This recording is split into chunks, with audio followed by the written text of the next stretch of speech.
Someone in medieval Europe just handed over a coin for a bucket of warm human urine. Why? What could possibly make that worth paying for? Not once, but again and again. This wasn't a prank. It was part of a system.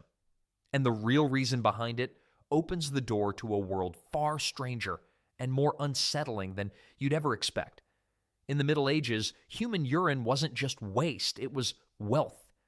Every morning, families would carefully collect their chamber pots like they were harvesting valuable crops. This wasn't some weird hobby. It was serious business that fed entire households. Urine was one of the most in-demand bodily fluids in medieval cities. Tanners needed it desperately. Fullers lined up to buy it. Dyers paid good coin for fresh supplies. The whole system worked because people discovered urine had amazing cleaning power that nothing else could match. Public urinals weren't just for convenience, they were collection points where towns made money. Street corners had special pots set up just for gathering urine. Medieval people basically turned every bathroom break into a business transaction. Towns developed entire distribution networks around urine collection. Morning routes brought fresh supplies. Quality standards determined pricing. Fresh urine commanded higher prices than old stuff. The medieval urine trade had better quality control than most modern food markets. The strangest part? This system worked for centuries without anyone thinking it was weird. Generation after generation treated urine as a valuable resource that kept entire industries running. Even during wars and famines, the urine trade continued because crafters needed it to survive. The real mystery is what made this yellow liquid so incredibly valuable to medieval craftsmen. Human urine became the ultimate medieval cleaning solution because it contained natural ammonia that broke down grease and oils better than anything else available. This made it essential for fulling wool, turning rough, scratchy cloth into smooth, wearable fabric that people actually wanted to wear. Tanneries couldn't survive without steady urine supplies. They used it to loosen hair and fat on animal hides before turning them into leather. Medieval leather workers had the one job where asking for bathroom donations was actually professional. Cloth dyers relied on urine to set and brighten colors in expensive fabrics. Without it, those beautiful dyes would fade after the first rain. Public laundries soaked stained clothing in urine to bleach fabric back to pristine condition. Medieval cleaning ladies had access to the strongest stain remover on the planet, and it was completely renewable. Blacksmiths and metal workers used urine to clean metal and remove rust. Sword makers, armor smiths, and tool crafters all kept urine supplies in their workshops because clean metal meant better final products. The ammonia helped prepare surfaces for detailed engravings and prevented corrosion during long crafting processes that could take weeks to complete. The economics were simple but crucial. Buying urine costs less than losing business days. Running out meant stopping production completely. Running out of urine was like a medieval factory shut down. Everything stopped until the supply trucks arrived. Workshop owners often maintained contracts with multiple suppliers to prevent devastating shortages that could ruin their businesses and reputation. Small-scale urban economies depended entirely on this trade. Families earned extra income from something they produced naturally. Workshop owners kept their businesses running smoothly. The whole system created jobs and kept money flowing through medieval communities. Towns with thriving craft industries became known for their reliable urine markets. But people found even stranger uses for urine than just cleaning and crafting. Medieval doctors prescribed human urine as medicine for everything from sore throats to infected wounds. This wasn't fringe practice. Mainstream healers genuinely believed urine could cure dozens of different ailments and illnesses that plagued medieval society. They thought drinking warm urine helped balance bodily fluids called humors. Too much cold humor making you sick? Drink some hot urine to warm things up. Medieval doctors had patients drinking their own medicine in the most literal way possible. Boiled urine became the go-to treatment for multiple conditions.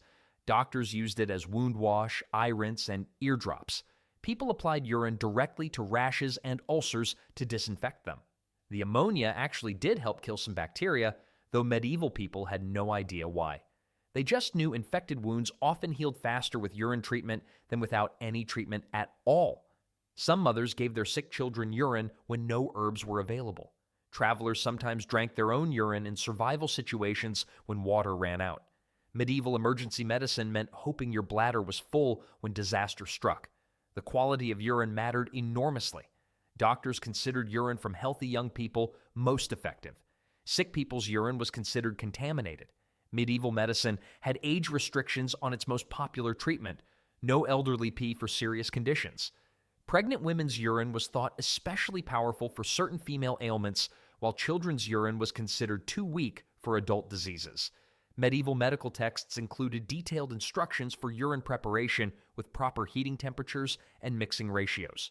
Doctors carried special containers and measuring tools just for urine-based treatments. Some physicians even developed signature urine recipes that patients specifically requested by name. However, doctors didn't just prescribe urine as medicine. They also used it as their primary way to figure out what was wrong with patients. Medieval doctors examined urine the way modern wine experts study expensive bottles. They looked at the color carefully. They smelled it deeply. Some even tasted it to make diagnoses with confidence and precision.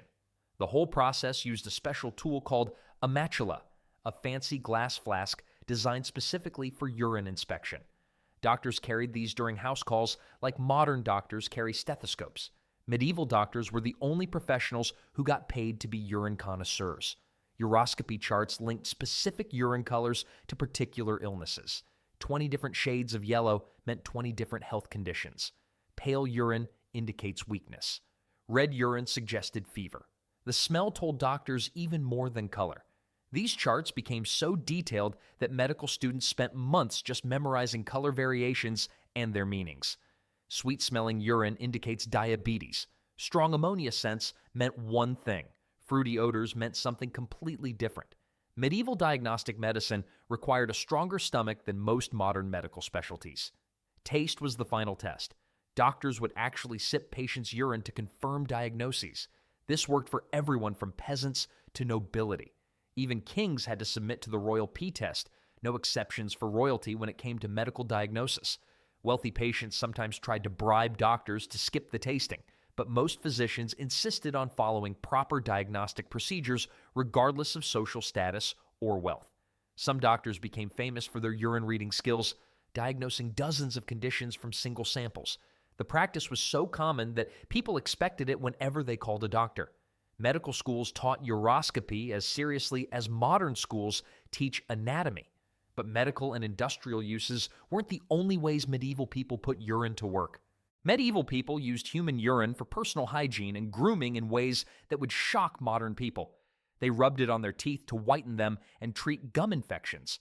Medieval dental care meant your morning routine started and ended in the same place, the chamber pot. Aged urine became a popular hair treatment. Women used it to bleach their hair lighter or remove lice infestations. The ammonia killed insects and stripped away oils that attracted parasites. They would soak their hair in urine solutions for hours. Medieval hair bleaching required patience and a very strong stomach. Rich women often had servants collect and age the urine for weeks to get the perfect consistency for hair treatments that actually worked. Some people believed urine could improve their skin. They would wash their faces with diluted urine to remove blemishes and wrinkles. Young men used urine to make their beards grow thicker and stronger. Medieval beauty secrets would make modern skincare routines seem completely normal by comparison. Personal grooming with urine wasn't considered disgusting, it was considered smart.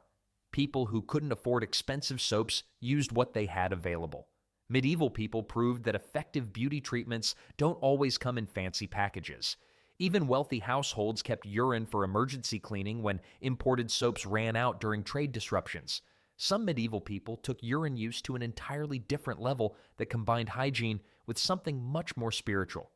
Some medieval people believed the urine of saints, virgins, and holy men had special healing powers beyond regular human pee. This wasn't just folk medicine, it was serious spiritual practice that people traveled great distances to access and purchase. Pilgrims collected blessed urine from spiritual figures for protection during dangerous journeys. They carried small bottles like modern people carry Lucky Charms. Medieval pilgrims packed the most unusual travel insurance policy in history. Monks recorded stories of miraculous cures, blind people regaining sight, paralyzed individuals walking again. Religious rituals sometimes included urine as a symbolic cleanser. Folk healers claimed it could cure demonic possession and evil spirits. These stories spread quickly through medieval communities, creating demand for holy urine across entire regions. Some monasteries kept detailed records of supposed miracles to verify their saints' urine quality and maintain their reputation. The quality standards were incredibly strict. The urine had to be fresh and from someone spiritually pure. Monks who had broken their vows couldn't provide healing urine. Medieval quality control meant your moral record determined your medical value. Churches developed complex certification systems to verify the spiritual purity of urine donors with regular confession requirements and behavior monitoring. The practice created its own economy. Holy people charged premium prices for their urine. Pilgrimage sites sold blessed urine as religious souvenirs. Some monasteries funded themselves partly through urine sales. Medieval monasteries discovered that holy living could be surprisingly profitable.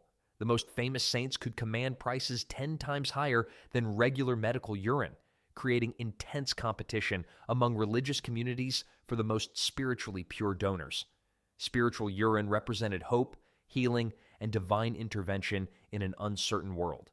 It connected bodily functions to spiritual salvation.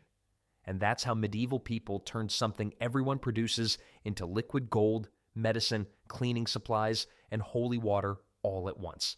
Sometimes the most ordinary things become extraordinary when desperation meets determination. Medieval society proved that survival creates the strangest solutions humans can imagine.